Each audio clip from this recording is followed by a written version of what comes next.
So students, let's start with some applications on mass moment. Application of the concept of mass moment. Concept of mass moment in finding the center of mass of bodies. Mass moment का हम सारा लेके find कर लेंगे, ठीक है. और एक बार रिकैप कर दूं कि कॉन्सेप्ट क्या था. The vector sum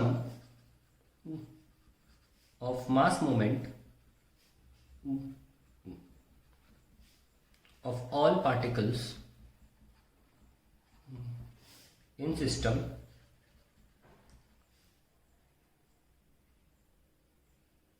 is 0, then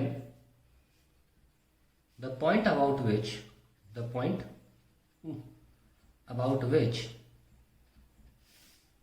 this vector sum is 0 is the center of mass. ठीक है. तो पहला हम जो क्वेश्चन लेने जा रहे हैं वो देखिए ध्यान से अच्छी तरीके से. ये एक डिस्क है मेरी, ठीक है. ये पूरी डिस्क है. अब मुझे बताइए इस डिस्क का सेंटर ऑफ मास कहाँ होगा. इस डिस्क का सेंटर ऑफ मास कहाँ होगा. बिल्कुल सेंटर में होगा ना. यस और नो ना. तो ये पूरा सिस्टम है जिसका सेंटर ऑफ मास कहाँ लाई करता है, सेंटर पे. अब मैं इस डिस्क के कुछ हिस्से कर दूंगा, 2 हिस्से कर दूंगा.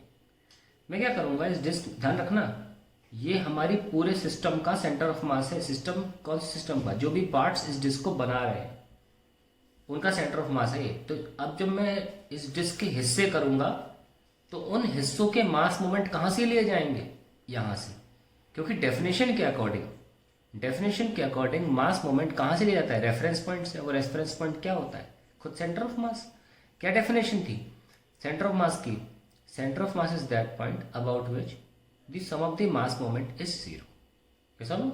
तो पहले बिना हम इसमें से कोई पार्ट अलग करें, पहले सेट कर लो कि सिस्टम जो है, जो खुद एक डिस्क है, उसका सेंटर ऑफ मास कहाँ है. क्योंकि जितने भी पार्ट्स हम अलग करेंगे उनकी दूरी यहां से ली जाएगी, इस सेंटर से. ठीक है. चलिए, क्वेश्चन ये कहता है कि हम इसमें से डिस्क काट देते. तो अब हमसे बोला जा रहा है कि जो शेडेड पार्ट है ना, हमें इसका सेंटर ऑफ मास निकालना है. Very simple.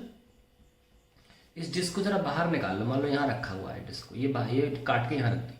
आप बताइए इस डिस्क का सेंटर ऑफ मास कहाँ है, यहाँ लाई करेगा. तो सेंटर ऑफ मास कॉन्सेप्ट क्या था कि पूरी बॉडी को पूरा देखने के बजाय आप बस वहां देखिए, आप उसे वहां अज्यूम कर लीजिए जहां उसका सेंटर ऑफ मास है. तो हम क्या कर सकते हैं, हम एक नंबर लाइन बना सकते हैं ऐसी. ये हमारा सिस्टम का सेंटर ऑफ मास था और ये पूरी की पूरी डिस्क जो गायब कर दी वो कहाँ है, एक तरह से यहाँ रखी हुई थी, है ना. ये पहला पार्ट हो गया, first part of the system. और दूसरा पार्ट, ये जो शेडेड पार्ट है, ये जितना इस लाइन के ऊपर है उतना इस लाइन के नीचे ही है. तो वाई डायरेक्शन में इसका सेंटर ऑफ मास तो 0 ही रहेगा.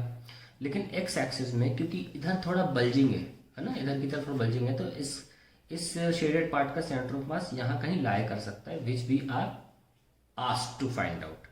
तो ये तो हमको पता है कितनी दूरी पे रखी है डिस्क एक तरह से centre of mass, it is r/2. Yes और नो.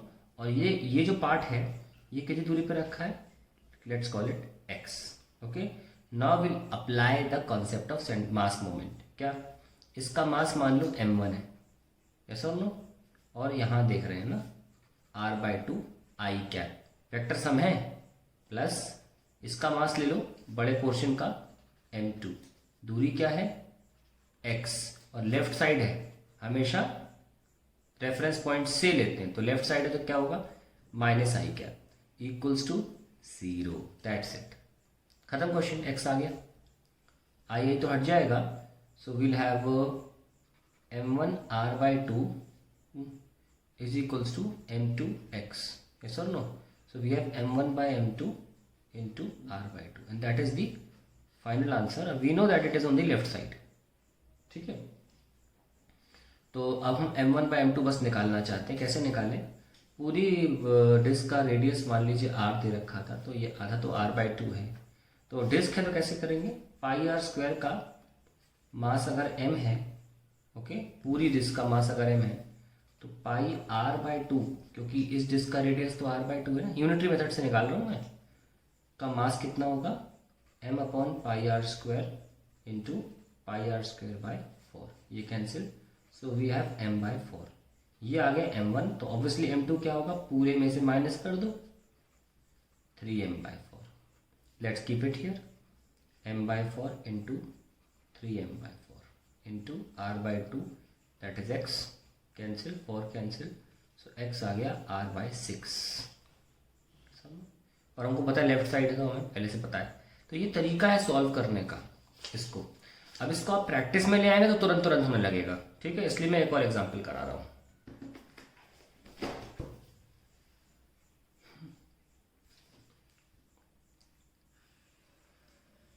मैंने एक डिस्क ले ली है और फिर से मैं डिस्क को, सबसे पहले डिस्क खुद एक सिस्टम है, उसका सेंटर ऑफ मास निर्धारित करना ही पड़ेगा मुझे, ठीक है।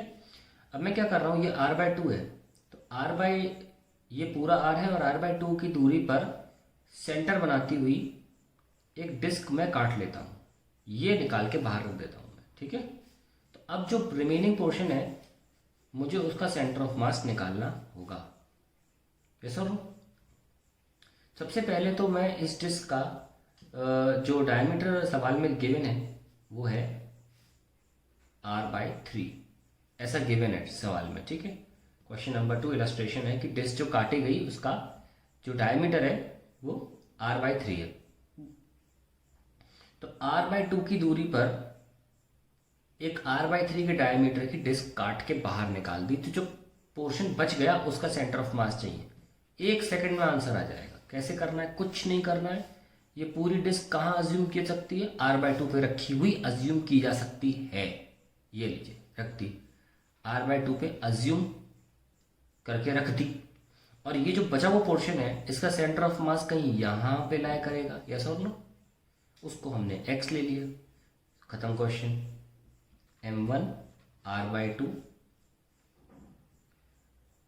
जहाँ पे उसकी दूरी है r/2 की दूरी पर हमने किया है plus m2 x equals to 0। आप चाहो तो बिना वेक्टर के भी कर सकते हो, आंसर नेगेटिव आ जाएगा जो दिखाएगा लेफ्ट साइड में आंसर है, ठीक है। So x will be equals to minus का m1/m2 इंटू r/2 ना। आपको बस m1 m2 निकालना, आपका आंसर आ जाएगा। Let us find out.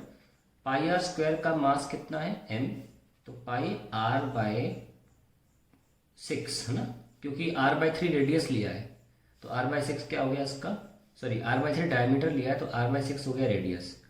This will be equal to pi R square by 36। इसका मास होगा, पाई आर स्क्वायर का है तो पाई आर 36 का m/36 होगा। तो m1 तो आ गया m/36 और m2 क्या आ गया? m minus m/36, that is 35/36 into m। So x solve कर लीजिए, माइनस का m/36 इंटू 35/36 इंटू r/2, ये कैंसिल, m कैंसिल, क्या आया? Minus r/70। That is how you do the question. So आप क्या करते हैं,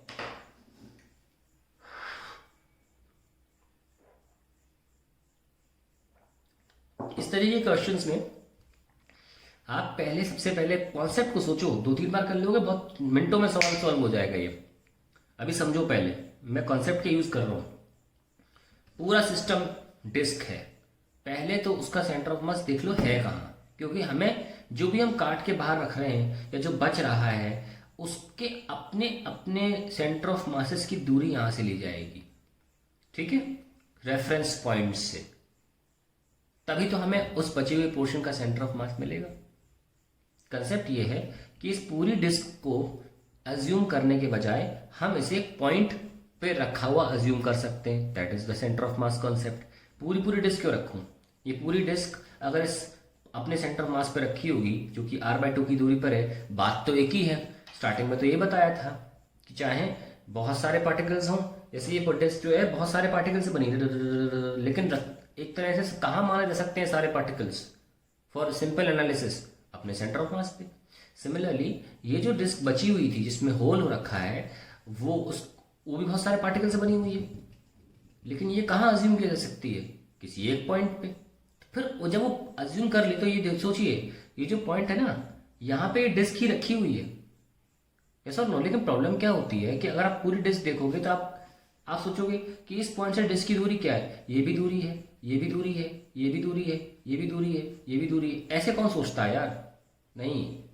सिमिलरली ऐसे नहीं सोचना है। जैसे कि मान लीजिए हमने दो बसेस हैं, इनकी दूरी एक दूसरे से कैसे देखोगे? एक दूसरे से इनकी दूरी होती है कि सेंटर ऑफ मासेस से दूरी ली जाती है। मतलब दो दो इलोंगेटेड बॉडीज है। अगर मैं कहूँ कि इन पेन्स की दूरी आपस में कितनी है, तो आप ये नहीं बोलोगे ये पेन की दूरी ये है। नहीं, सेंटर ऑफ मास से ली जाती है दूरी हमेशा। ठीक है, क्योंकि ये माना जाता है कि ये पेन्स एक्चुअली में यहाँ रखे हुए हैं, ये पेन यहाँ रखा हुआ है, ये इनकी एक्चुअल दूरी मानी जाएगी। ठीक है, तो यही बात है कि हमें पहले बॉडीज को पॉइंट में इमेजिन करना होता है। इस बची हुई बॉडी को पॉइंट में इमेजिन किया और फिर उनकी दूरी हमने अपने रेफरेंस पॉइंट से ली, और वो रेफरेंस पॉइंट हमेशा सिस्टम का सेंटर ऑफ मास होता है। Let's recap, because a very important point, I can not, इसको बाहर नहीं छोड़ सकते ऐसे। Let's recap, it's a very important point. ये देखिए, जब हमने दो बॉडीज का आपको निकाल के दिखाया था, तो हमने m1 m निकाल के दिखाया, तो कहाँ से रेफरेंस पॉइंट लिया? सेंटर ऑफ मास से लिया ना। About reference point, that reference point is m1 m2, जो दो पार्टिकल सिस्टम था उसका सेंटर ऑफ मास, और दूरी वहां से ली गई तो वो r आ गया। ठीक है, अब आप तीन वाले की बात करें, वहां भी हमने ये किया। हमने सारे a b c तीनों पार्टिकल्स की दूरी कहाँ से ली? सिस्टम के सेंटर ऑफ मास से। हम कहीं भी से अज्यूम कर रहे हैं, वो सॉल्व होके आ जाएगा according to the data given to us. ध्यान रखें, जो भी आप टुकड़े आपको करके दिए जा रहे हैं सवाल में, जैसे कि एक बड़ी डिस्क में से काट के, एक बड़ी डिस्क में से एक छोटी सी डिस्क काट के आपको दे दिया, तो अब आपका सिस्टम जो एक सिंगल डिस्क का था वो दो डिस्क में कन्वर्ट हो गया है। एक तो कटी हुई डिस्क प्रॉपर सर्कुलर शेप की, और एक अजीबोगरीब शेप की, और एक अजीबोगरीब शेप की। उस अजीबोगरीब शेप को ही तो पूछा जाएगा आपसे सेंटर ऑफ मास।